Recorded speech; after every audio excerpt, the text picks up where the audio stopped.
வணக்கம். இன்றைக்கி சூப்பராக ஒரு ஃபிஷ் ஃப்ரை எப்படி செய்கிறதுன்னு பார்க்க போகிறோம். ஃபஸ்ட்டு ஒரு பவுலில்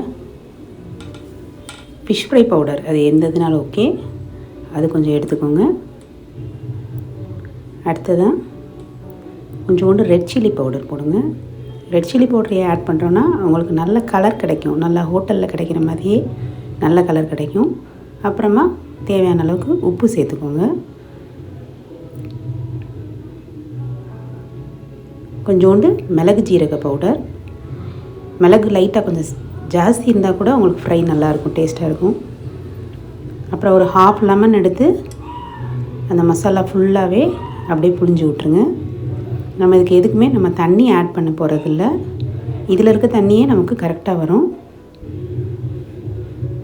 அடுத்ததாக ஒரு tablespoon ginger garlic paste போட்டுக்கோங்க. இஞ்சி பூண்டு விழுது அதையும் போட்டு நல்லா மிக்ஸ் பண்ணுங்கள். உங்களுக்கு கரெக்டாக அந்த தண்ணி வரும். இப்போ நம்ம போட்டிருக்க பவுடர் வந்து 1/2 kg, 1/2 கிலோவுக்கு போட்டிருக்கேன் நான். நல்லா மிக்ஸ் பண்ணி கொஞ்சம் திக்காகவே வச்சுக்கோங்க பேஸ்ட்டை. ஏன்னா நம்ம மீனில் தடவும் போது அந்த மீனில் இருக்க ஈரப்பதம் எல்லாமே நமக்கு வந்து கரெக்டாக வந்துடும். நல்லா ஒரு பீஸாக எடுத்து மீனில் தடவுங்க.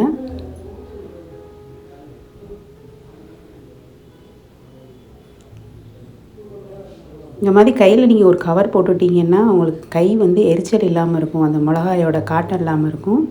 இப்போ எல்லா ஃபிஷ்லேயுமே அதே மாதிரி ஈவனாக ஒன்று போல் எல்லா இடத்துலையும் நம்ம தடவி வச்சுக்கலாம். எல்லாம் தடவினதுக்கப்புறம் லாஸ்ட்டாக நம்ம கொஞ்சம் கான்மாவை ஆட் பண்ணுறோம். இந்த கான்மாவை எதுக்கு ஆட் பண்ணுறோன்னா நமக்கு எல்லா மசாலாவுமே அந்த மீனில் நல்லா பிடிச்சிட்ருக்கும். நம்ம ஃப்ரை பண்ணும்போது மசாலா உதிராமல் இருக்கும். அப்புறம் மூடி போட்டு ஃப்ரிட்ஜிலேயோ இல்லை நீங்கள் வெளியவே கூட வச்சுக்கலாம் உடனே ஃப்ரை பண்ணணுன்னா. அப்புறம் ஒரு 2 மணி நேரம் கழித்து எடுத்து நீங்கள் ஃப்ரை பண்ணிக்கலாம். ஒரு பேனை எண்ணெய் சூடாக்கிட்டு, நான் அதில் தேங்காய் எண்ணெய் யூஸ் பண்ணியிருக்கேன். உங்களுக்கு எந்த எண்ணெய் பிடிக்குமோ நீங்கள் அந்த எண்ணெயை யூஸ் பண்ணிக்கலாம்.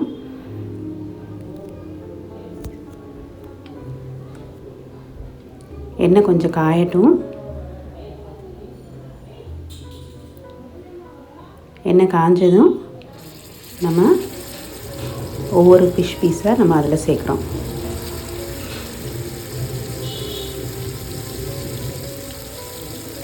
எப்போவுமே நம்ம ஃபிஷ் ஃப்ரை பண்ணையில் தீயை வந்து கொஞ்சம் சின்னதாகவே வச்சுக்கோங்க. ரொம்ப ஹையாகவும் வேணாம், ரொம்ப லோவாகவும் வைக்க வேணாம்.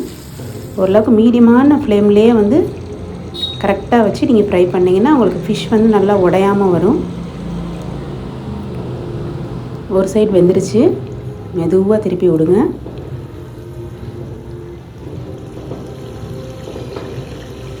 இது பாம்ஃப்ரெட் ஃபிஷ்ஷு. எந்த மீன்னாலும் நீங்கள் இதே ப்ரொசீஜர் ஃபாலோ பண்ணி செய்யுங்க. மசாலாவுமே நல்லா பிடிச்சி உங்களுக்கு நல்லா இருக்கும் டேஸ்ட்டு.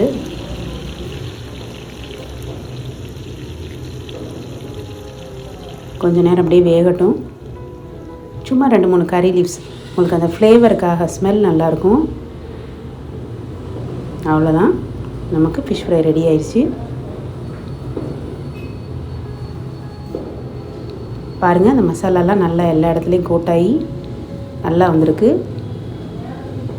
ஹோட்டலில் போகாமல் நம்ம வீட்டிலே ஹோட்டல் ஸ்டைலில் அப்படியே ஒரு ஃபிஷ் ஃப்ரை ரெடி ஆயிடுச்சு. ட்ரை பண்ணி பாருங்கள், ரொம்பவே நல்லாயிருக்கும்.